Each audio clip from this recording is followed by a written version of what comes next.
अल्हम्दुलिल्लाहिल हन्नानिल mannan अल्लज़ी खलक़ल इंसान व अल्लमहुल बयान वस्सलातु वस्सलामु अला रसूलिही सय्यिदिल इंसी वल जान व अला आलिही व अस्हाबिही दविल खैरि वल इहसान अम्मा बअद फ़अऊज़ु बिल्लाहि मिनश शैतानिर रजीम बिस्मिल्लाहिर रहमानिर रहीम वमा उमिरू इल्ला लियअबुदुल्लाह मुखलिसीन लहुद्दीन सदक़ल्लाहु मौलाना अज़ीम। बारगाह रिसालत में आप सल्लल्लाहु तआला अलैहि वसल्लम में एक बार दुरूद पाक का हदिया पेश करें।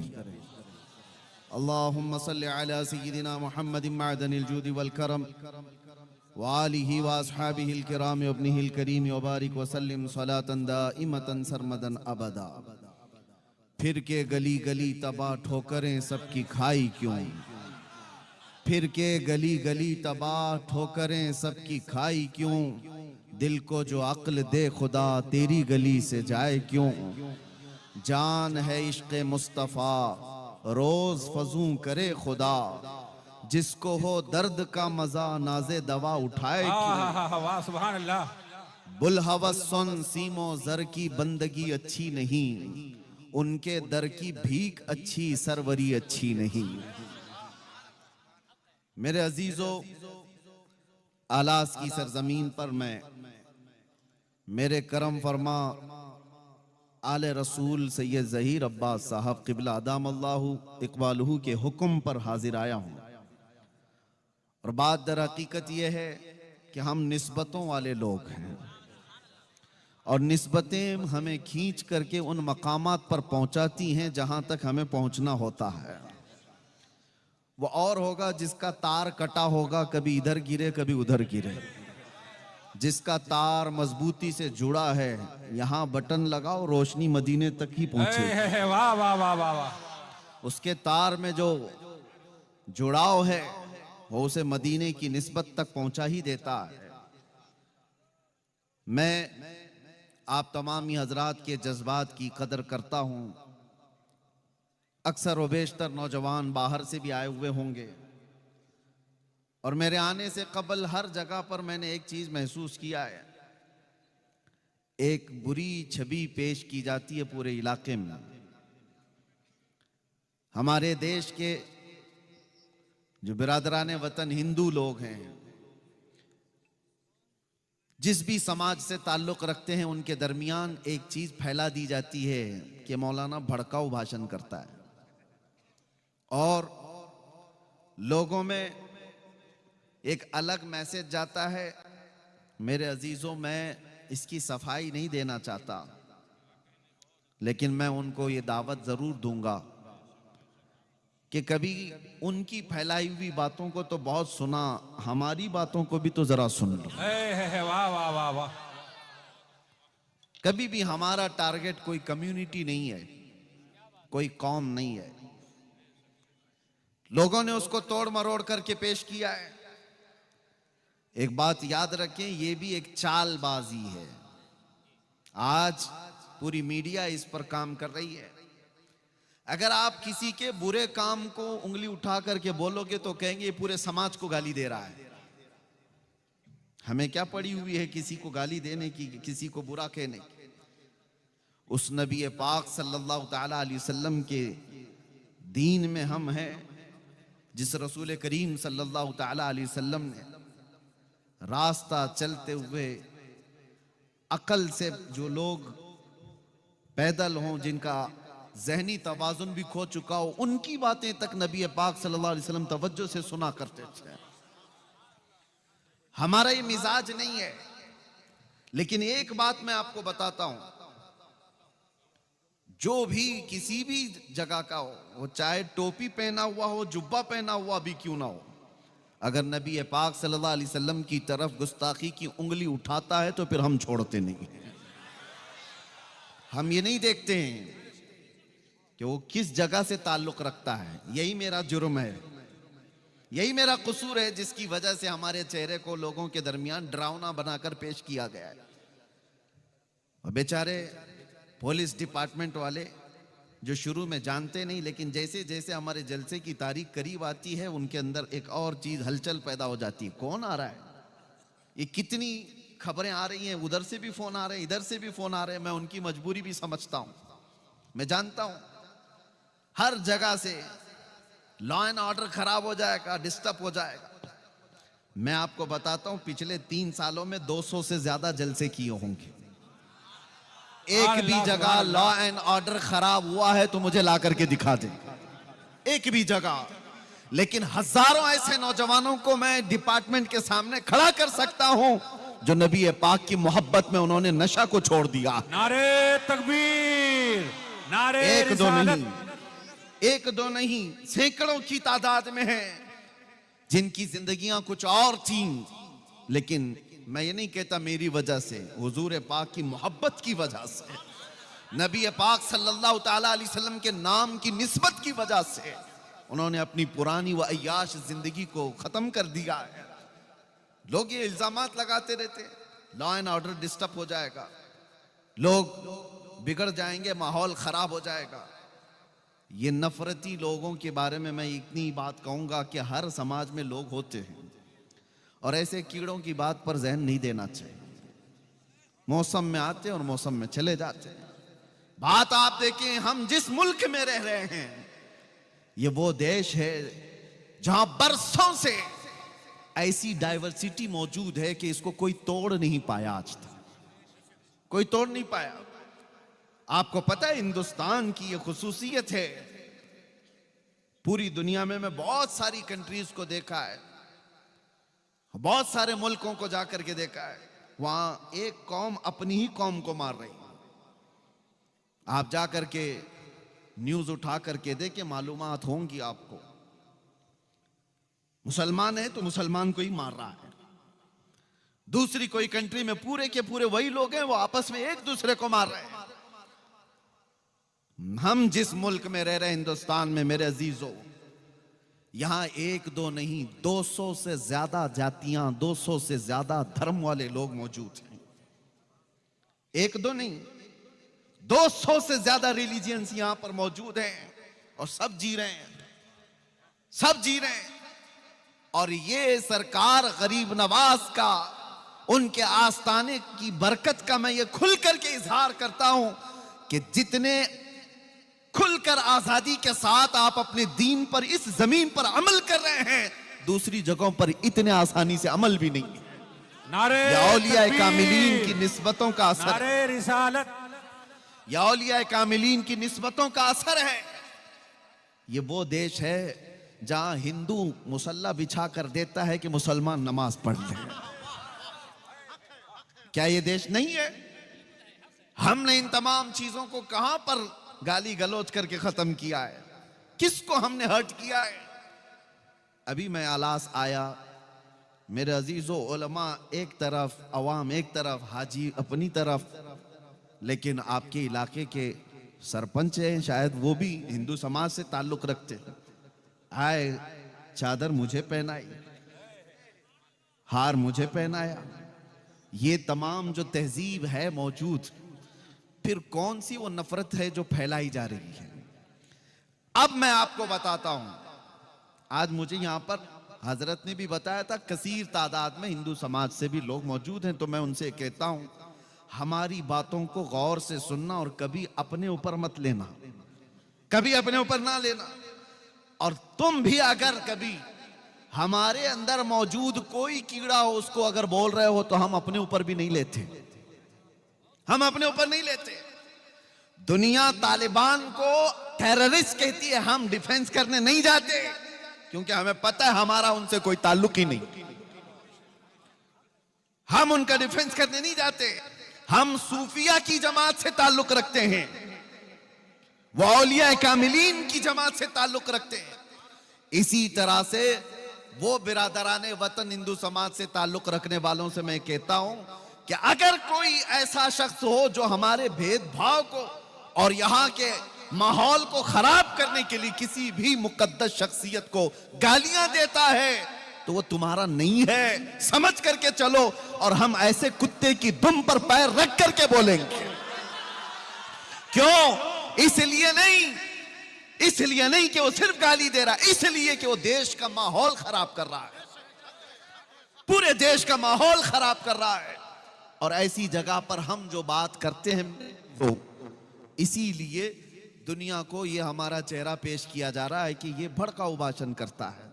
भड़काऊ भाषण, कैंसर का इलाज करने के लिए अगर फोड़ी को काटना पड़े तो डॉक्टर जो है वो कातिल नहीं कहलाता, डॉक्टर कातिल नहीं कहलाता। अगर कोई ऐसी फोड़ी हो जिससे कैंसर पूरे जिस्म में फैल सकता है तो उस फोड़ी को डॉक्टर काटता है, कैंची से हो चाकू से हो। लेकिन कोई ये नहीं कहता कि डॉक्टर मर्डर कर रहा है, कातिल है, चाकू का इस्तेमाल कर रहा है। नहीं, कुछ जगह ऐसी होती हैं जहां पर फोड़ी को काटने के लिए उस छुरी का इस्तेमाल डॉक्टर करता है, और कुछ कौम के अंदर ऐसे कीड़े होते हैं जिनके लिए हमारी ऐसी तेज जुबान का इस्तेमाल करना पड़ता है। बाकी हमारी आदत नहीं है, बाकी हमारी आदत नहीं, हम नरम गुफ्तगू ही करते हैं, अखलाक की गुफ्तगू ही करते हैं, मुआशरे की बुराइयों के मुतालिक लोगों को अवेयरनेस करते हैं। लेकिन नबी पाक सल्लल्लाहु ताला अलैहि वसल्लम की शान को समझो मेरे अजीजों। मैं एक बात कहता हूं, हमने कभी किसी दीन के, किसी धर्म के बड़ी शख्सियत को उंगली उठाकर छेड़ा तो नहीं है। कभी दिखा दो हमारी तारीख में किसी को कुछ कहा हो, कहीं गालियां दी हो, किसी के चरित्र पर बात किया हो? नहीं। जब ये पूरी कौम किसी भी धर्म की मुकद्दस शख्सियत को नहीं बात करती तो इतना तुम्हारे अंदर भी सहज होना चाहिए कि जो कौम अपने नबी पर अपनी जानें कुर्बान करती है उसकी तरफ उंगली तो मत उठाओ। अगर गाली देने का ज्यादा शौक है, आ जाओ हमें गाली दे दो, हमारे माँ बाप को, हमारे खानदान को, जिसको कोसना है खूब कोसो, अरे हम सुन लेंगे हमारे लिए गालियां। लेकिन नबी पाक की शान में अगर बोलोगे तो फिर कौम क्या, हमारा 8 साल का बच्चा भी बर्दाश्त नहीं करता। ये हमारा दीन है, ये हमारा दीन है। अब आगे की बात मैं करता हूं मेरे अजीजों। ये इजहार करना मुझे जरूरी था कि लोगों ने जो हमारा एक चेहरा पेश किया है, डिपार्टमेंट वाले भी बहुत तवज्जो से सुने, और जितने हैं, हमारी कोई तकरीर हवा में नहीं जाती, सब रिकॉर्ड रहती है, मुझे पता है। और ऐसी रिकॉर्ड होती है कि एक जुमला यहाँ रिकॉर्ड होता है, यूट्यूब पे आने तक उस पे बहुत मसाला आ चुका होता है, बहुत कुछ आ चुका होता है।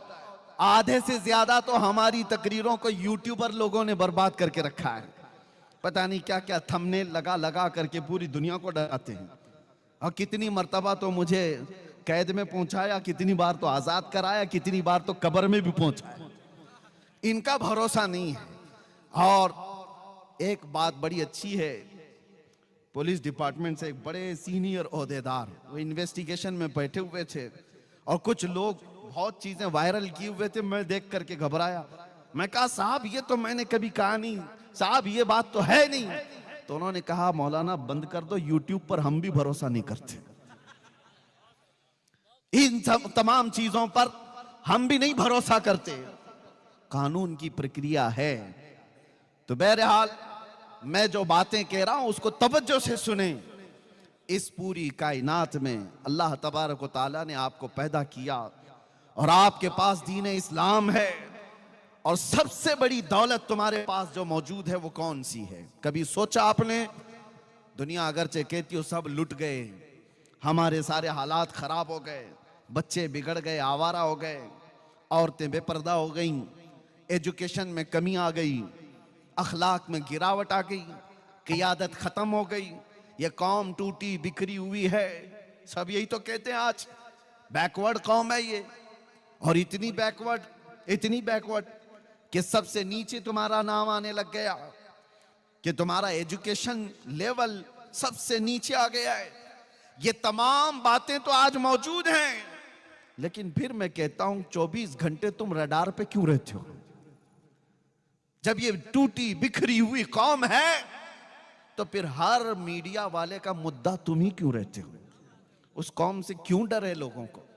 एक बात समझ में आती है मेरे अजीजों, कि जिसको इकबाल ने 100 साल पहले कहा था, कुछ बात तो है कि मिटती नहीं हस्ती हमारी, कुछ बात तो है कि मिटती नहीं हस्ती हमारी, सदियों रहा है दुश्मन दौरे जमा हमारा।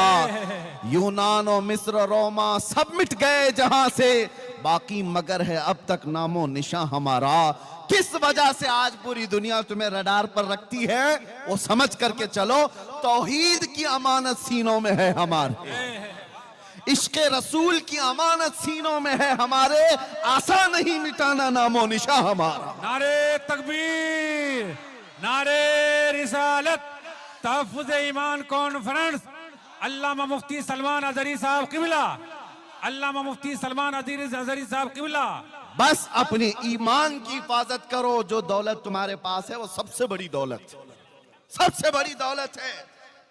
आज ही मैंने जुमा में एक जुमला आपके सामने अर्ज किया मीरज में कि क्या आपने बचपन से जब से आंखें खोली मस्जिदों में नमाज तो पढ़ी होगी, पता नहीं कितनी मस्जिदों में सजदे किए, लेकिन क्या कभी सजदा करने के वक्त आपने खुदा की कोई तस्वीर सामने देखी? कभी किसी ने बनाई? नहीं, पूरी दुनिया में किसी मस्जिद में खुदा की तस्वीर नहीं होती, अल्लाह की कोई तस्वीर नहीं है। और मैं कहता हूं एक वाहिद कौम है ये जो बिना देखे सजदे में गिर जाती है, बिना देखे सजदे में गिर जाती है। ये तुम्हारा ईमान है जो अल्लाह ताला की जात पर ऐसा यकीन है तुम्हारा। अल्लाह है, सिर्फ आपने सुना है, देखा नहीं है। और दुनिया में हर आदमी ये कहता है बगैर टच किए बगैर देखे तो मैं मानूंगा नहीं। सारे लोग, अकल वाले लोग यही कहते हैं किसी भी दूसरी चीज के बारे में, लेकिन जब अल्लाह की बात आए तो ईमान वाला कभी ये नहीं पूछता किसी मौलाना से कि मैं देख करके ईमान लाऊंगा। कभी कोई नहीं कहता मैं टच करके ईमान लाऊंगा, नहीं, उसको बचपन से बताया गया अल्लाह है, उसने कभी ये पूछा ही नहीं कैसा है, कहां है, उसको बता दिया गया अल्लाह है। यही ईमान जो आज तक तुम्हें मजबूत रखा हुआ है, ये ईमान है। ये ईमान इतना मजबूत है मेरे अजीजों, तुम्हें न जुमा में कभी प्रचार करके बुलाना पड़ता है। किस मस्जिद में पोस्टर लगता है कि यहाँ जुमा होने वाली है? किसी मस्जिद का ऐलान होता है? हर इलाके में जुमा का दिन आया तो सारी सफ़ें भर गई, और सफ़ें भी ऐसी कि अमीर और गरीब, फकीर और गनी सब एक ही जगह, सब आए। न कोई वीआईपी सफ़ है, न कोई कैटेगरी वाइज सफ़ें लगती है, सब आ गए। ये कौन सी चीजें हैं जो तुम्हें इस तरह आज तक बांधी हुई हैं? वैसे देखा जाए तो दुनिया हमें यतीम कहती है कि इनका कोई कायद नहीं, इनका कोई लीडर नहीं, ये सब बिखरे हुए लोग हैं। लेकिन आओ जुमा का वक्त आए तो यही बिखरे हुए एक सफ में खड़े नजर आते हैं, एक आवाज पर झुक जाते हैं। किसी एक साहब ने पूछा था मिलिट्री को जो ट्रेन किए हुए हैं, यूएस की मिलिट्री, जापान की मिलिट्री, चाइना की मिलिट्री, उनसे पूछा गया था कि अगर कोई 10,000 की मिलिट्री को आपको तरतीब देना है तो कितना टाइम लगेगा? किसी जर्नल ने कहा, बड़े शख्स ने कहा अगर 10,000 की फौज को तरतीब में लाना है तो 2 से 4 घंटे लग सकते हैं। किसी मुल्क ने कहा 6 घंटे लग सकते हैं। किसी ने कहा बहुत फास्ट लेवल पर ये पूरी तरतीब देना हो तो 1 घंटा लग सकता है। ये ट्रेंड फौज है, ट्रेन सोल्जर्स हैं, जिनका पूरा का पूरा ऐसा तजुर्बा है कि वही काम करते हैं। तो उस शख्स ने मुस्कुरा करके कहा कभी आओ हरम काबा में और कभी आओ हरम मुस्तफा में। 1000 नहीं, 2000 नहीं, 1 लाख से ज्यादा लोग खड़े हैं। इधर इकामत हुई और इधर इमाम ने तकबीर बांधी। ना कोई सफों को दुरुस्त करने वाला पुलिस है, ना कोई वहां पर वॉलंटियर है, कोई नहीं है। सबकी सफें खुद ब खुद दुरुस्त हो जा रही हैं। वहां पर अमीर गनी सबकी सफें खुद लग जाती हैं। मुझे बताओ मस्जिदों में, अरे यहाँ जलसे में भी अगर मौलाना को कह दिया जाए कि यहाँ सबको सीधे खड़ा कर दो तो सुबह हो जाएगी, कोई सीधा नहीं होगा, सुबह हो जाएगी। मुझे पता है अभी जाने के वक्त रास्ता भी नहीं देंगे 1 घंटे तक। ये कौम को जानते हैं, लेकिन मस्जिदों के अंदर ना मौलाना छड़ी लेके आते हैं, ना मौजिन साहब तुम्हें कतार लगाने के लिए आते हैं। कौन है जो तुम्हारी सफों को दुरुस्त कर देता है? कौन है जो हजारों की तादाद में भी हो? हाँ, यही जलसा, यही जलसा जो मुझे जाने का रास्ता भी नहीं देगा। अभी मौलाना 1 घंटा ऐलान करें, ये सीधे खड़ा भी नहीं होगा, लेकिन अगर यहां पर कह दिया जाए कि नमाज होने वाली है और तकबीर बोली जा रही है, अपनी सफे लगा दो, तो फिर किसी को छड़ी लेने की जरूरत नहीं। सारी सफे 5 मिनट के अंदर सब सीधी हो जाती है। ये कौन सी ताकत है? ये कौन सी ताकत है? वो ईमान है जो तुम्हारी सफों को दुरुस्त कर देता है। वो ईमान है जो तुम्हारी सफों को सीधा कर देता है। इसीलिए मेरे अजीजों, बार बार मैं एक बात कहता था, लोगों ने उसका दूसरा माना इस्तेमाल कर लिया, दूसरा माना इस्तेमाल कर लिया। मैं तो जगाने के लिए कहा था गुजरात में, न घबराओ मुसलमानों, अभी खुदा की शान बाकी है, अभी इस्लाम जिंदा है, अभी कुरान बाकी है। ये बात इसीलिए कहा था कि बहुत कुछ तुम्हारे पास बाकी है, बहुत कुछ तुम्हारे पास है। वो ईमान की दौलत, इसका सौदा कभी मत करना। चाहे दुनिया की सारी दौलत तुम्हें देनी पड़ जाए, लेकिन ईमान का सौदा कभी ना करना। जो झुकने की अल्लाह ने तुम्हें तौफीक बख्शी है, ये सबसे बड़ी तौफीक है। जो सफों में खड़े होने की तौफीक बख्शी है, ये सबसे बड़ी तौफीक है। इस ईमान की हिफाजत की आज कॉन्फ्रेंस है ना, तहफ्फुज़ ईमान कॉन्फ्रेंस। इसी में मैं आपसे कहूंगा, अपने घर को लीकेज से बचाने के लिए क्या क्या चीजें इस्तेमाल करते हो? कौन कौन सा केमिकल ला करके वाटर प्रूफिंग करवा देते हैं कि छत के लीकेज को बंद कर दिया जाए। कतरे गिरेंगे तो लोगों की नींद खराब हो सकती है, घर टूट सकता है। छोटा सा लीकेज भी आप बर्दाश्त नहीं करते अपने घर के अंदर। और अगर कोई खिड़की, कोई दरवाजा, कोई दीवार दरार लग जाए या कोई हिलने जुलने लग जाए, तो आप फौरन उसकी रिपेयरिंग के लिए कोशिश करने लग जाते हैं। घर के लिए इतना ख्याल है। और अगर आप चल रहे हैं, आपसे किसी ने कह दिया टोपी टेढ़ी है, फौरन सीधी कर लेंगे। जुब्बे पे कोई दाग है, आप धुल करके सीधा कर लेंगे। जिस जिस चीज की तरफ दुनिया इशारा करे कि इसमें कजी है, इसमें टेढ़ापन है, आप फौरन सीधा कर लेंगे। मेरे अजीजों, ये सारी चीजें 4 दिन की भी नहीं है। ना घर तुम्हारा रहने वाला, ना कपड़े तुम्हारे रहने वाले, सब पना हो जाएंगे। लेकिन तुम्हारे साथ अगर कोई चीज जाने वाली है तो वो ईमान की दौलत है, ईमान की दौलत है। कसम खुदा की, अगर उसके अंदर कजी आ गई, उसके अंदर टेढ़ापन आ गया, तो फिर ना तुम्हारी दुनिया सलामत है, ना आखिरत सलामत है। इसीलिए आप पूछ रहे होंगे कि इसके अंदर टेढ़ापन कहां से आएगा, इसके अंदर कजी कैसे आएगी? अरे मियां, टेढ़ापन कजी तो छोड़ो, पूरा ईमान उछक ले जाने वाले चोर भी मौजूद हैं। आला हजरत ने 100 साल पहले कहा था, आंख से काजल साफ चुरा ले, यहां वो चोर भला के हैं। सुना है आपने ये शेर? आंख से काजल साफ चुरा ले। कभी पुलिस वालों से जा करके पूछना, आप थाने में नौकरी कर रहे हो, बहुत साल हो गए, कभी आज तक ऐसा कोई केस रजिस्टर्ड हुआ है कि किसी ने आंख से काजल चुरा लिया किसी का? वो पूछ लो उनसे कि कहीं आपके पास ऐसा कोई केस बुक हुआ है कि फलां बंदे ने फलां की आंख का काजल चुरा लिया? वो भी हंसेंगे, ये कौन सी चोरी है, ये कौन सी चोरी? लेकिन बरेली का इमाम कह रहा है कि ऐसी चोरी भी होती है, ऐसी चोरी भी होती है। मैं तुम्हें समझाता हूं, आंख से काजल साफ चुरा लें, इसका मतलब वो डब्बी वाली काजल नहीं है, वो कालक वाली काजल नहीं है। आला हजरत फरमाते हैं, एक मुसलमान की आंख का काजल इश्क मुस्तफा होता है। वाह वाह वाह। हुजूर की मोहब्बत तुम्हारी आंखों का सुरमा है। वो जो न हो तो, और वो जो न थे तो। इसी तरह आंख में काजल जो है, वो लगाने वाले काजल की बात नहीं कर रहा हूं, नबी पाक की मोहब्बत, औलिया कामिलीन की निस्बत, अल्लाह की जात पर ईमान, ये तुम्हारी आंखों का काजल है। और इसके चोर दुनिया में बहुत मौजूद है। हाँ, चोरी करने वाले लोग, कभी गठरी लेकर के आ गए, कभी पूरे के पूरे मोहल्ले को लेकर के चले गए। इसीलिए ऐसे चोरों से अपना ईमान बचाओ। ईमान लूटने वाले लोग। अच्छा, एक बात और मैं बता दूं, सबसे बड़ी चैलेंज की बात यह है, आपको अगर पता लगे कि ये दुश्मन है मेरा, आप अपने माल पूरा उससे बचा के रहेंगे। वो गुजरेगा तो अलर्ट हो गए, वो देखेगा तो अलर्ट हो गए, लेकिन आपके घर में मौजूद है तो कैसे पता चले? ये बड़ा मसला है। आपके घर में आपके साथ उठता बैठता सब हो, वो अगर आपके माल का दुश्मन हो, चोर हो, तो कैसे पता करेंगे? यही सिचुएशन आज हमारी है। अगर कोई दूसरा शख्स होता जिसको आप देख रहे हैं कि मुशरिक है और मेरे ईमान का चोर हो सकता है, आप बच जाएंगे।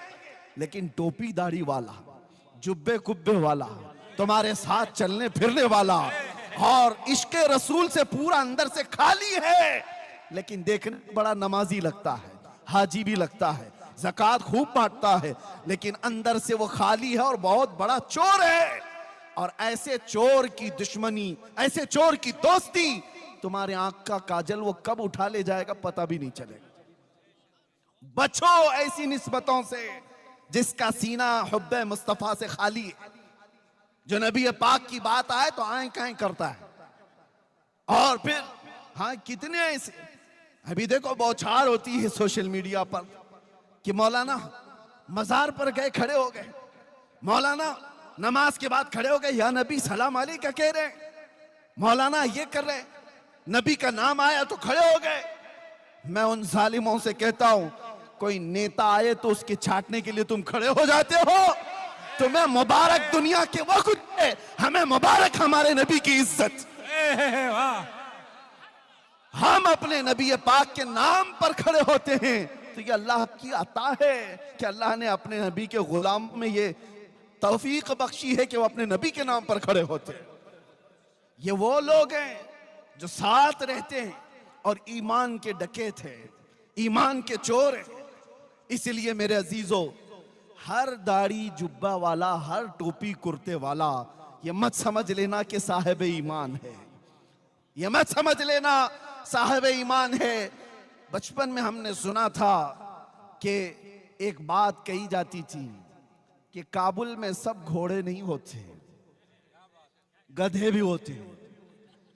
इसी तरह से मेरे अजीजों, ये जो सारी चीजें आपको नजर आ रही, बहुत सारे लोगों को, बच्चों को मुझे आज बताना इसलिए जरूरी है कि ये पूरा दीन और ईमान ये गूगल से सीख रहे हैं, ये सारे इंटरनेट से सीख रहे हैं। सोशल मीडिया पर कोई आया, दो आंसू बहाया, क्या बयान है इसका, दिल को छू जाता है। हाँ, उधर फरेफ्ता हो गए। और इनकी मिसाल ऐसी है, मैं आपको बता दूं, हमारे एक बुजुर्ग आलिम दीन ने कहा था, तवज्जो है नौजवानों, सुनो, ईमान की हिफाजत के लिए बात कर रहा हूं। ये अंधा बगोला देखा है आपने, व्हाइट कलर का, क्या कहते हैं आपके यहां?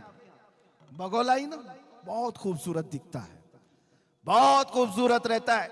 एक बार किसी तालाब में जाकर बैठा और सर झुकाए बैठा है, उसकी खूबसूरती पर कौन नहीं फिदा, और भोलापन भी इतना दिखता है, इतना भोला है, कभी किसी को टच भी नहीं करता। और ऐसी भोलेपन पर कुर्बान होकर छोटी छोटी मछलियां उसमें आ गई, मछलियों में एक शोर मच गया। अल्लाह वाले आए हुए हैं, बहुत बड़े बुजुर्ग आए हुए हैं, अरे चलो सब जियारत के लिए। सारी मछलियां कह रही हैं, एक छोटी मछली दूसरी मछली से कह रही है, इतना नूर है चेहरे पर, इतने खूबसूरत हैं, और सर झुकाए सुबह से तस्बीह पढ़ रहे, तस्बीह पढ़ रहे हैं। चलो सारी मछलियां जियारत के लिए। अरे भगदड़ मची हुई थी, सब मछलियां जा रही हैं बगोला देखने के लिए। एक दादी अम्मा भी थी, बड़ी मछली थी, उसको खबर मिली कि ये सब कहां जा रही हैं, तो सबों ने कहा कि आज तो एक अल्लाह वाले हैं, लंबी चोंच है, उजले कपड़े हैं, तस्बीह पढ़ रहे हैं, आंख बंद है, सर झुका हुआ है। उस दादी अम्मा ने कहा वो चोर है। कहा तुम उसको अल्लाह वाला समझ रही हो, मत जाओ। तो इतना उसने कहा तो वही हुआ जो हमारे साथ होता है। सारी मछलियों ने कहा, अरे अम्मा ये पुराने ख्यालात की है, यहां हमें बुजुर्गों से मिलने से रोकती है। यही कहते हैं ना उलमा, जब किसी बुराई को रोकते हैं तो तुम क्या कहते हो, ये मौलाना लोगों का मसला है, हमें तो अपना ऐश करने दो, हमें एंजॉय करने दो। जब बुराइयों से रोका जाता है, क्योंकि ये नबी पाक सल्लल्लाहु अलैहि वसल्लम के नायब हैं और अल्लाह ताला इनकी जुबान से तुम्हारी इस्लाह फरमाता है। जब ये बोलते हैं उलमा तो कान लगा करके सुनो कि क्यों कहा जा रहा है, क्यों कहा जा रहा है। नौजवानों को ऐसा लगता है कि हमें जीने नहीं देते ये लोग, हर चीज पे रोक टोक करते हैं, तुम्हें बाद में पता चलेगा होगा क्या। दादी अम्मा तो बहुत रोकी, मछलियां सब मुखालिफ हो गई। कहा ये इस बूढ़ी को छोड़ दो, इसने दुनिया कहां देखी, ये पुराने ख्यालात की, हम तो देखेंगे वो बुजुर्ग को, हम तो जियारत करेंगे। और सबों ने मिलकर के जत्थे के जत्थे जा करके जियारत पर चली आई। और मेरे अजीजों, जब बगोले के आसपास सब नमन करने आई होंगी, सलाम करने आई होंगी, बगोला देखता रहा, 2 पैरों में और 1 चोंच में मार करके उड़ गया। वो तो उसके पास 3 चीजें थी, इसलिए वो 3 उठाए, और भी ज्यादा होती तो सबको ले जाता। बाकी डरी डरी मछलियां भागी आई। दादी अम्मा ने पूछा क्या हुआ? सबों ने कहा तुमने जो कहा था वही चोर निकला। क्या बात। इसलिए हर सफेद कपड़ा ये दलील नहीं है कि वो साहब ईमान है। वाह वाह वाह वाह। दिखने में चेहरा भोला भाला हो और हाथ में तस्बीह लेकर के घूमता हो, जरूरी नहीं कि वो अल्लाह वाला है। अल्लाह वाले की पहचान तस्बीह दाढ़ी टोपी से नहीं होती, अल्लाह वाले की पहचान इश्क रसूल से होती है। नारे तकबीर, नारे रिसालत, तहफ्फुज़ ईमान कॉन्फ्रेंस। लब्बैक या रसूल अल्लाह, लब्बैक या रसूल अल्लाह। अल्लामा मुफ्ती सलमान अज़हरी साहब किबला। और अल्हम्दुलिल्लाह हम फख्र है इस बात पर कि ये जो सुन्नियों का मजमा है, हमारे पास दीन गूगल से नहीं आया है, हमारे पास दीन डॉक्टरों से नहीं आया है, हमारे पास दीन वो प्लम्बर और इंजीनियर से नहीं आया है, हमारे पास दीन गौसे आजम से होते हुए आया है, हमारे पास दीन गरीब नवाज से होता हुआ आया, हमारे पास दीन आला हजरत से होता हुआ आया है, हमारे पास दीन सैयदना ज़ैनुल आबिदीन तवक्कुल से होता आया है, हमारे पास दीन निजामुद्दीन का है, हमारे पास दीन ख्वाजा दक्कन से है। ये अल्हम्दुलिल्लाह सुन्नियों की किस्मत में है, हमें गूगल में देखने की जरूरत नहीं। जब दीन देखना होता है हम अजमेर देखते हैं और बगदाद देखते हैं। वाह वाह। हमें पता है ये सीधा रास्ता है। और आला हजरत ने फरमाया या रसूल अल्लाह, तेरे गुलामों का नक्शे कदम है राह खुदा। वाह वाह वाह। तेरे गुलामों का नक्शे कदम है राह खुदा, वो क्या बहक सके जो ये सुराग लेके चले। लहद में इश्के रुखे शह का दाग लेके चले, अंधेरी रात सुनी थी चिराग लेके चले। आप समझ रहे हैं इस बात को? निस्बतों के लोग हैं हम, शुरू में इसीलिए मैंने कहा हम फख्र करते हैं इस बात पर। आए नौजवानों, चाहे दुनिया जितनी भी मॉडर्न हो जाए, जितनी भी तरक्की कर जाए, ऐसे ऐसे लोग आएंगे जो तुमने सुनी नहीं होगी वो बातें तुम्हें सुनाएंगे। मेरे आका सल्लल्लाहु अलैहि वसल्लम फरमाते क़यामत के करीब मेरी उम्मत में कुछ ऐसे लोग निकलेंगे और लोगों को खिताब करेंगे, ऐसी बातें सुनाएंगे और सब लोग हैरत में रहेंगे कि हमारे बाप दादाओं ने भी नहीं सुना था। वो हदीस पाक में मेरे आका ने अलामत बताई है, वो ऐसे लहजे में सुना रहे होंगे कि लोग फरिफ्ता हो जाएंगे। लेकिन हुजूर ने फरमाया तुम अपने आप को उनसे बचाओ, अपने आप को उनसे बचाओ, इसलिए कि वो तुम्हारे दीन के चोर हैं, डकैत हैं। ऐसा कोई भी तुम्हें नजर आए जो औलिया की दुश्मनी पालता हो, ऐसा कोई भी तुम्हें अगर नजर आए, ऐसा कोई भी जो हुजूर पाक की ताजीम पर आई कहें करता है, तो उससे अपना दामन समेट लेना। कहा ये हमारा नहीं। मेयार और कैटेगरी, मेयार और तुम्हें एक थर्मामीटर दे करके जा रहा हूं कि हमेशा उसको नाप करके देखना कौन हमारा कायद है, कौन हमारा रहबर है। वही हो सकता है जो तुम्हें रसूलुल्लाह की शरीयत का रास्ता देता है। बाकी सारे रास्ते इधर उधर ले जाने वाले लोग।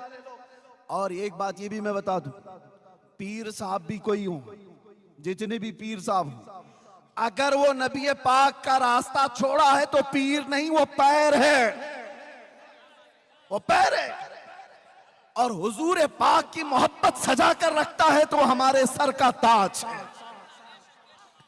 ये हमारा मेयार है। आप इस चीज को समझ करके चलें। दीन हमारा इस्लामी कवानीन के तमाम तर चीजें तुम्हारे सामने मैं रख रहा हूं, क्योंकि नौजवानों के लिए अब बहुत बड़ा चैलेंज आ गया। इंटरनेट पर खोलते हैं तो कौन सी वेबसाइट देखें कौन सी नहीं, ये भी समझ में नहीं आता। सब दीन इस्लाम के नाम पर प्रोपेगेंडे फैलाए हुए बहुत सारे, उसमें हमारी कई बच्चियां और कई बच्चे फंस जाते हैं। वो जाल है, उस जाल में कई लोग फंस जाते हैं।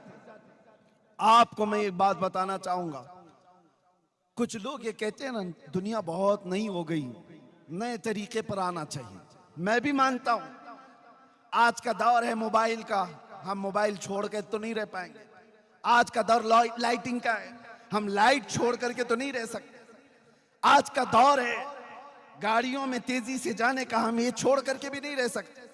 ये सारी तरक्कियां अपनी जगह पर, लेकिन एक बात मैं आपको बता दूं, तुम्हारी और हमारी कामयाबी ये चीजों के हासिल करने पे नहीं है, ये असबाब है, ये मादे हैं।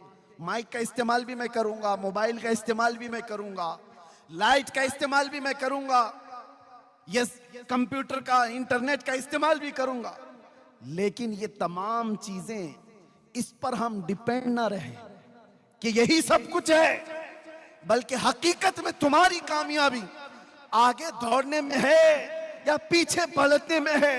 एक बात समझ करके चलो, हमारी कामयाबी ऐसे आगे दौड़ने में नहीं है, हमारी कामयाबी उस जगह पर है जहां तुम्हें खालिद बिन वलीद की आवाज नजर आ रही हो। हमारी कामयाबी वहां पर है जहां तुम्हें हैदर कर्रार की गरजती हुई आवाज नजर आ रही हो। उस तक पहुंच जाओ जहां उस्मान गनी के कदम हो, जहां फारूक आजम के कदम हो, जहां सिद्दीक अकबर के कदम हो। इतना पीछे चले जाओ जहां रसूलुल्लाह की आवाज आए। यह है हमारी कामयाबी, और इन तरक्कियात ने हमारा बेड़ा गर्क कर रखा है। हो क्या रहा है, मैं बार बार ये कहता हूं, इन तरक्कियात के हम खिलाफ नहीं, लेकिन कुछ हालात ऐसे हैं कि ये बोलना हमारी मजबूरी। क्या वो अंधेरा ही भला था कि कदम राह पे थे? वो अंधेरा ही भला था कि कदम राह पे थे, रोशनी लाई है मंजिल से बहुत दूर है में। तरक्की तरक्की तरक्की करते हुए रूहानियत खत्म हो गई, रूहानियत खत्म होने लग गई। आज मैं जिस जगह पर भी जाऊं, मैं बहुत बचपन में अपने बुजुर्गों को देखा है, आपको भी मैं एक तंबीह कर रहा हूं। हम जब जाते दूर खड़े उन बुजुर्गों को मिलने की अगर तौफीक मिल जाती, वक्त होता तो मिल लेते, नहीं तो इतने अदब से दूर से खड़े रहते, उलमा भी अवाम में भी। लेकिन आज पूरी ये तरक्कियात ने बदल लिया है। अब उलमा को लोग मिलने नहीं, सेल्फी लेने आते हैं। सबसे पहले इनका मोबाइल उठेगा, तकरीर सुनने के लिए यहां पर हजारों की तादाद में होंगे, लेकिन इसमें तो 75% वो हैं जो खुद नहीं सुन रहे, मोबाइल को सुना रहे हो लोग। वो सारे लोग, अरे रिकॉर्डिंग सब मिलने वाली है, लेकिन ये तरक्की ने तुम्हें क्या कर रखा है? तुम्हारी रूहानियत खत्म हो रही है। मस्जिदों में भी यही, मज़ारात में भी यही, हर जगह पर। मैं तो तंग आ गया हूं कि हमारे खाने पीने की भी नहीं छोड़ी जाती। हद तो ये है, कुछ इलाकों पर मैं मेहमान बन करके जाऊं, कमरे में सुबह से शाम तक बैठे हुए हैं, इस्तिंजा के लिए जाने का वक्त नहीं है। और हम कहें भी क्यों नहीं है, आपको मैं बताऊं, अरे इधर बाहर निकले इस्तिंजा जाने, सारे वीडियो चालू, क्या आदमी अपनी हाजत भी नहीं करे? ये तुम्हारी तरक्कियात है जो इंसानियत को भी खत्म करती चली जा रही है। हमने देखा है ये तरक्कियात ने कितना बेड़ा गर्क किया है। रास्ते पर एक्सीडेंट हो गया, आदमी तड़प रहा है, खून में लथपथ है, और ये बंदा उसकी वीडियो निकाल रहा है। इंसानियत क्या थी? अरे वीडियो का ख्याल ही कहां, पहले उसका खून तुम्हें तड़पा देता। वो रूहानियत होती, इंसानियत होती, पहले तुम उसकी मदद करते। अरे कोई गटर में गिर रहा है, उसकी वीडियो निकाल रहे, कोई खंबे से गिर रहा है, उसकी वीडियो निकाल रहे कि वायरल हो जाएगी, व्यूज आ जाएंगे। ये तरक्कियात ने तुम्हारा बेड़ा गर्क कर रखा है। इसीलिए मैंने कहा वो अंधेरा ही भला था कि कदम राह पे थे। वो अंधेरा ही भला था कि कदम राह पे थे, रोशनी लाई है मंजिल से बहुत दूर है में।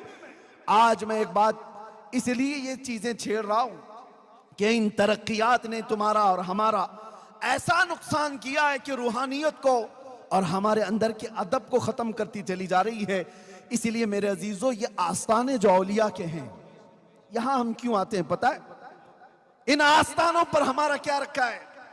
लोग हमसे सवाल करते हैं, गरीब नवाज के आस्थाने पर क्यों जा रहे हो, क्या मिलने वाला है? हाँ, अमेरिका आओ, यूरोप आओ, यहां तो एक से एक टेक्नोलॉजी मिलेगी। मैं उनसे कहता हूं, तुमने टेक्नोलॉजी पर इतनी मेहनत की, ये आसमान पर नहीं चांद पर भी पहुंच गए। तुमने बहुत मेहनत की, चांद पर भी पहुंच गए, प्लेन बना दिया, हजारों को इधर से उधर मुंतकिल करती है, ट्रांसफर करती है। तुमने इंटरनेट बनाया, पूरी दुनिया को ग्लोबल विलेज कर दिया, सारी तरक्कियां मुबारक। लेकिन जिस चीज की भी तरक्की है ना, वो मेटल की तरक्की है। इंसान ने जिस पर मेहनत किया वो मेटल तरक्की कर गया। ये लोहा था, इंसान ने इस पर मेहनत किया, इसको माइक बना दिया है। ये लाइट, इस पर इंसान ने मेहनत किया है, उसको एक शक्ल दे दी है। मैं बात कर रहा हूं, सारी टेक्नोलॉजी तुमने इस मेटल पर लगाई। औलिया के आस्थाने वो है जो मेटल नहीं इंसान बनाते हैं, इंसान बनाते हैं। कौन से इंसान?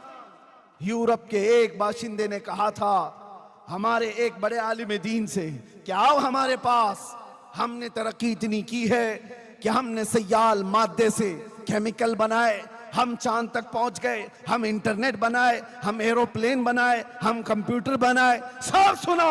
उस आलिम दीन ने कहा ना ना ना ना, मुझे ये सब चीजें नहीं चाहिए, मुझे एक ऐसा आदमी चाहिए, एक ऐसा आदमी जिसकी 2 उंगलियों के बीच से देखे तो 7वां आसमान नजर आए, और नीचे देखे तो 7वां जमीन का हिस्सा नजर आए। उसने कहा ऐसा भी कोई आदमी होता है? हमारे पास मशीनें बहुत हैं, आदमी ऐसा नहीं है। उसने कहा आओ मैं तुम्हें अजमेर लेकर के चलता हूं। वाह वाह वाह वाह। अजमेर, एक मोइनुद्दीन हसन चिश्ती नाम से नौजवान है, एक बुजुर्ग के पास आता है। बुजुर्ग का नाम ख्वाजा उस्मान हारूनी है। बुजुर्ग ने पूछा बेटा क्यों आए हो? कहा आपके पीछे चलने आया हूं, घर बार सब छोड़ आया हूं। उस बुजुर्ग ने कहा जाओ 1000 बार इस्तिग़फ़ार पढ़ो, 1000 बार कुल हु अल्लाह पढ़ो, 1000 बार तुम कलमा तैयबा पढ़ो, फिर आओ मुजाहिदे करवाए। और उसके बाद कहा बेटा ऊपर देखो क्या दिखता है। मोइनुद्दीन हसन चिश्ती ने कहा ऊपर आसमान दिखता है और कुछ भी नहीं। कहा नीचे देखो क्या दिखता है। मोइनुद्दीन हसन चिश्ती ने कहा जमीन दिखती है और कुछ भी नहीं। फिर ख्वाजा उस्मान हारूनी ने कहा करीब आ जा, करीब आ जा। मोइनुद्दीन हसन चिश्ती करीब आए। ये जवान है, वो बुजुर्ग है। मुर्शिद ने अपनी दो उंगलियां मोइनुद्दीन हसन चिश्ती की आंखों पर रख दी और उसके बाद कहा बेटा मेरे 2 उंगलियों के कमान के दरमियान से जानिबे आसमान देखो, अब बताओ क्या दिखता है। मोइनुद्दीन हसन चिश्ती ने नजर उठाई और कहा पहला आसमान भी दिख रहा है, दूसरा और तीसरा भी दिख रहा है, चौथा और 5वां भी दिख रहा है, छठा और 7वां भी दिख रहा है। नहीं नहीं, अर्शे खुदा तक नजर आ रहा है। वाह वाह वाह। कहा नीचे देखो, नीचे क्या दिख रहा है? 2 उंगलियों के बीच से, पीरो मुर्शिद की 2 उंगलियों के बीच से मोइनुद्दीन हसन चिश्ती ने देखा और कहा मुझे पहला और दूसरा जमीन का हिस्सा भी, तीसरा और चौथा भी, 5वां और छठा भी, 7वां भी, यहां तक के तहतुस सरा तक नजर आ रहा है। ये तारीख की सच्चाइयां हैं। उस बुजुर्ग आलिम दीन ने कहा ये वाकया बता करके ओ यूरोप के तरक्कियात और मॉडर्न दुनिया के बाशिंदे आ जा, मैं तुझसे मेटल की तरक्की नहीं पूछता। तुमने मिसाइल भी बनाए, पेट्रोट मिसाइल भी, जो दुनिया को तबाह बर्बाद कर देता है। मैं तुमसे पूछता हूं एक ऐसा बंदा ला करके दिखा दो जो जमीन पर बैठकर लौहे महफूज को पढ़ लिया करता। वाह वाह वाह। नारे तकबीर, नारे रिसालत, तहफ्फुज़ ईमान कॉन्फ्रेंस, अल्लामा मुफ्ती सलमान अज़हरी साहब क़िबला, सरज़मीन आला शरीफ, हजरत अल्लामा सैयद ज़हीर अब्बास साहब क़िबला। ये जो आस्थाने हैं यहां इंसान बनाए जाते हैं, इसलिए हम इन आस्थानों पर आते हैं। लोग ये समझते हैं कि सिर्फ बच्चे मांगने आते हैं, बिजनेस मांगने आते हैं। नहीं मियाँ, पहले इंसान बनो, इंसानियत तुम्हारे अंदर आए। और ये आस्थाने सबसे पहले इंसानियत सिखाते हैं, इंसानियत। सूफिया इकराम की तालीमात में सबसे पहली तालीम यह है किसी को ठेस ना पहुंचाओ, किसी को तकलीफ ना पहुंचाओ। यह सूफिया की तालीमात में है। अरे सरकार गरीब नवाज जब यहां पर आए, आज भी उन पर भौंकने वाले कुछ कीड़े हैं। कीड़े नहीं, कुत्ते हैं। भौंकता कीड़ा नहीं है, कुत्ता ही। लेकिन मुझे उनसे गरज नहीं। गरीब नवाज की अगर तालीमात देखते, कभी भी उन्होंने अजमेर मोहल्ला में आकर के किसी को ठेस पहुंचाया हो, किसी को मारा हो, किसी को दर्द पहुंचाया हो, तारीख में एक बार भी ला करके दिखा। अरे लोगों ने उनका पानी बंद कर दिया और उनका खाना बंद कर दिया, उनके ऊपर पता नहीं क्या क्या चीजें की। लेकिन ये दुर्वेशों के आस्थाने ऐसे हैं, इनका हाल क्या है पता है? वो मैं आज आपको देकर के जाता हूं। जुनैद बगदादी सूफिया के इमाम है, सूफिया के इमाम है। एक बार अपने मुरीद के साथ जा रहे थे दरिया दजला के पास, और दरिया में देखा ये बिच्छू डूब रहा है। बिच्छू को तैरना नहीं आता, आपने हाथ डालकर बिच्छू को निकालना चाहा कि डूब जाएगा, मर जाएगा। जैसे ही आपने हाथ डाल करके निकाला और बिच्छू ने डंक मार दिया, आपने हाथ झटक लिया, फिर गिर गया। दूसरी मर्तबा फिर उसको उठाए। बिच्छू का डंक ये आसान नहीं है, बहुत जहरीला होता है और तड़पता है आदमी। जुनैद बगदादी ने दूसरी मर्तबा बिच्छू को उठाया, फिर डंक मार दिया, फिर आपने पटक दिया, लेकिन छोड़ा नहीं उसको। उनका मुरीद साथ में है, देख भी रहा है। तीसरी मर्तबा जुनैद बगदादी ने मजबूती से उसके डंक को पकड़ा और उठा करके बाहर फेंक दिया। बिच्छू चलता हुआ सूखे में चला गया, लेकिन डंक का असर तो था। मुरीद ने पूछा, हुजूर वो मूजी जानवर है, ईजा देने वाला, जहरीला, वो डंक पे डंक मार रहा है और आप उसको बार बार निकाल रहे हैं। जुनैद बगदादी ने सूफिया का मैसेज दिया, अपने मुरीद से कहा, बिच्छू की आदत है डंक मारना, वो अपनी आदत पर अमल कर रहा है। सूफिया की आदत है मदद करना, मैं अपनी फितरत पर अमल कर रहा हूं। नारे तकबीर, नारे रिसालत, फैजान औलिया किराम, फजाइल औलिया किराम। इसलिए मेरे अजीजों, ये तसव्वुफ की तालीमात है, औलिया की तालीमात है, जहां से हमें ईजा देना नहीं सिखाया गया है, डंक मारना नहीं सिखाया गया है, डंक मारने वाले को भी उठाना सिखाया गया है। ये तालीमात है हमारी। अब आओ आगे एक और बात मैं आपसे कहता हूं। इन औलिया के आस्थानों पर हम क्यों आते हैं, यही बात चल रही है। बात इसलिए चल रही है कि यहां सिर्फ बच्चे मांगने नहीं आते, बिजनेस मांगने नहीं आते, इंसान बनने के लिए आते हैं। इंसान बनने के लिए आते हैं कि अखलाक इनके अंदर आ जाए। ये हर धर्म में मौजूद है, हर रिलीजियन में आप देखेंगे कुछ लोग तपस्या करते हैं आत्मा की शांति के लिए, वो अपनी अपनी तपस्या कर रहे हैं। ये सूफिया कामिलीन वो लोग हैं जो मैल कचेल वाला जो इंसान है, जब इनके पास आता है तो अपनी नजरों से उसके दिल को साफ करते हैं, उसको इंसान बनाते हैं, अखलाक सिखाते हैं। जो उसके अंदर बुराइयां आ गई हैं शैतान की तरफ से, उसको निकाला जाता है। बहुत सारी बुराइयां, आज हालात हमारे ऐसे खराब है मेरे अजीज, हमें कोई साफ करने वाला मुर्शिद भी दिखता नहीं। मैं सबकी बात नहीं कर रहा हूं, अक्सर कौन है जो हमारी तरबियत करता हो, जो नजरों से हमारे दिलों को पाक करता हो, हमारी रूह को बुलंदी पर पहुंचाता हो? ऐसा कोई दिखता नहीं। इसलिए आज हम आस्थानों पर आते हैं, इसलिए नहीं कि सिर्फ यहां चादरें चढ़ाओ, संदल चढ़ाओ, फूल चढ़ाओ और चले जाओ। अरे उन औलिया को तुम्हारी चादरों की कोई जरूरत नहीं, अल्लाह ने उनको जन्नती चादर पहनाया हुआ है। अल्लाह तबारक व तआला ने उनको जन्नती लिबास पहनाया। एक चादर रखी जाती है इसलिए कि मुमताज हो, यह आम खबर नहीं है, यह अल्लाह वाले की खबर है। लोग अगर हमसे सवाल करते हैं तो उसकी वजह भी मैं बता देता हूं कि अगर हमारे औलिया कामिलीन की कब्रों पर चादर रखी जाती है तो क्यों काबे पे गिलाफ क्यों चढ़ाया गया है? इसलिए कि वो आम घर नहीं है, वो अल्लाह का घर है। कुरान पे गिलाफ क्यों होता है? इसलिए कि वो आम किताब नहीं है, अल्लाह की किताब। इसीलिए वली पाक के आस्ताने पर चादर रखते हैं, ये बताने के लिए कि आम खबर नहीं है, अल्लाह वाले की खबर है, वो मुमताज रहे। मस्जिद पे मीनार क्यों होता है? बगैर मीनार के क्या नमाज नहीं होगी?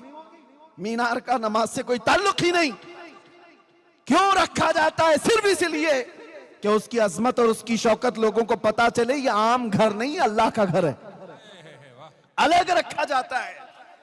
हाँ, बाकी रही बात, लोगों ने इसी को सब कुछ समझ लिया कि चादर पे चादर, चादर पे चादर, चादर पे चादर, वो 1 फीट से जाकर के 10 फीट की हो जाए, पुल पे पुल। हाँ ठीक है, फूल इसलिए रखे जाते हैं कि जब तक वो तरोताजा होते हैं वो तस्बीह पढ़ते हैं, कब्र वाले को उसका फायदा है। लेकिन बहुत सारी चीजें मेरे अजीजों, आस्ताने इसके लिए नहीं है। आस्ताने इसलिए हैं कि हमारा दिल का मैल कचेल इनकी बारगाह में हाजिरी पर धुल जाए, पाक हो जाए।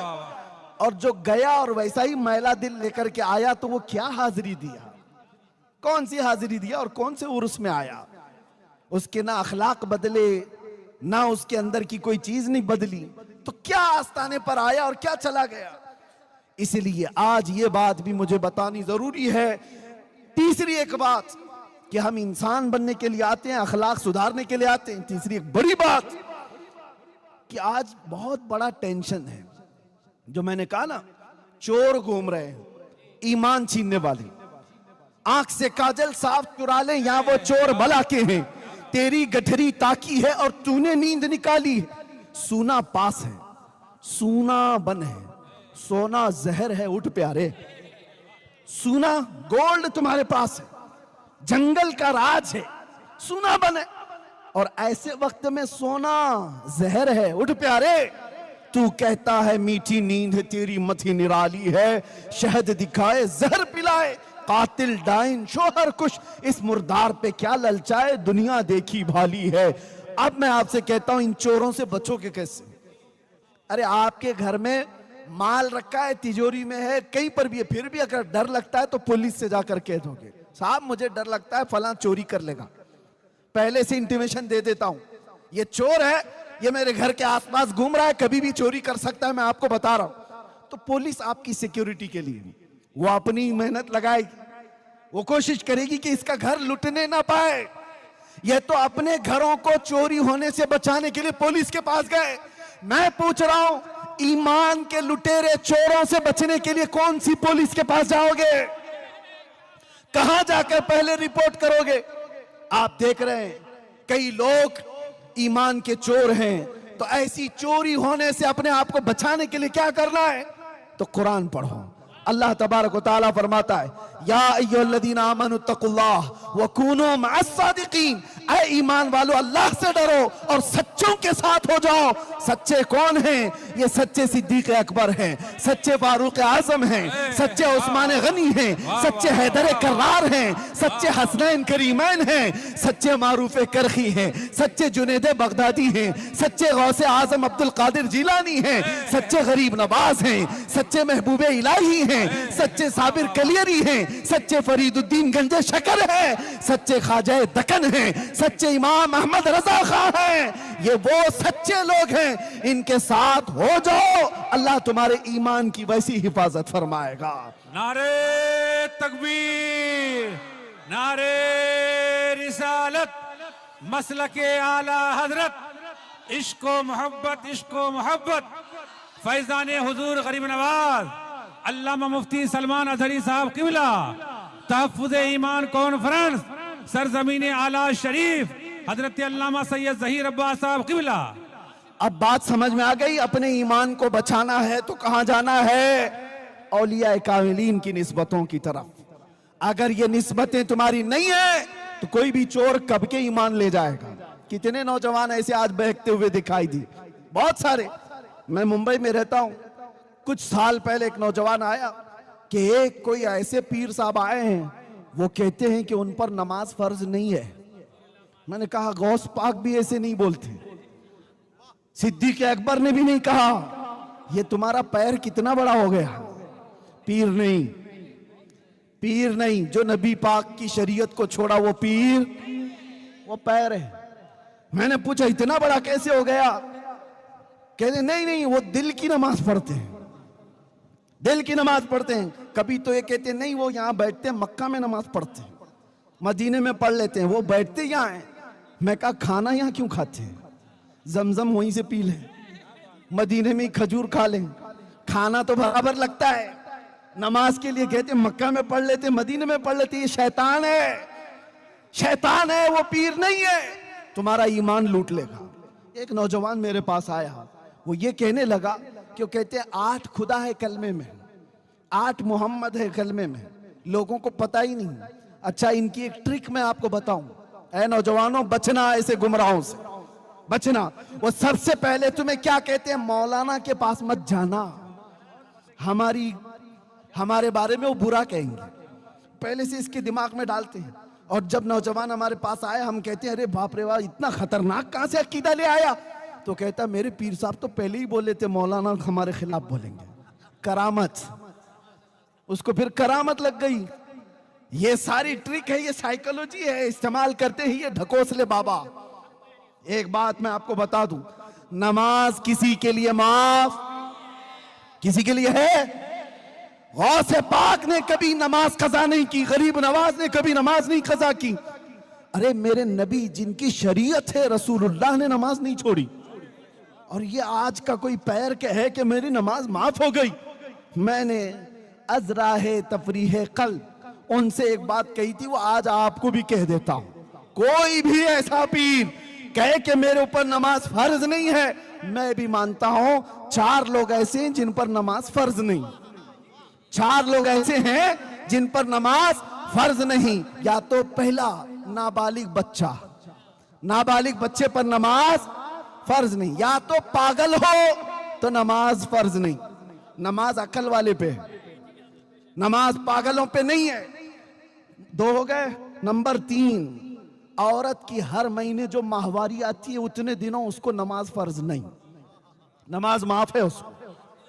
4थे नंबर पर औरत को बच्चा हो जाए, बच्चे के बाद 40 दिन या उससे कम जितने भी निफास की हालत है, उन दिनों में औरत को नमाज माफ। 4 ही लोग हैं जिन पर नमाज माफ है। मैं मुरीद साहब से पूछा और पीर साहब से पूछो, ये 4 में तुम कौन से हो? या तो तुम्हारा पीर नाबालिग होगा, या तो तुम्हारा पीर पागल होगा, और बाकी 2 चीजें तो बड़ी डेंजर है। पूछ के देख लो, ये 4 तो नहीं है। और ये स्प्रे ऐसा मारा था, 8 साल हो गए अभी तक आया ही नहीं पीर साहब। इसलिए याद रखो, बाखुदा खुदा का यही है दर, जो रसूलुल्लाह को छोड़े वो दर है ही नहीं, वो रास्ता ही नहीं है। बाखुदा खुदा का यही है दर, नहीं और कोई मफर मकर जो वहां से हो यही आके हो, जो यहां नहीं तो वहां नहीं।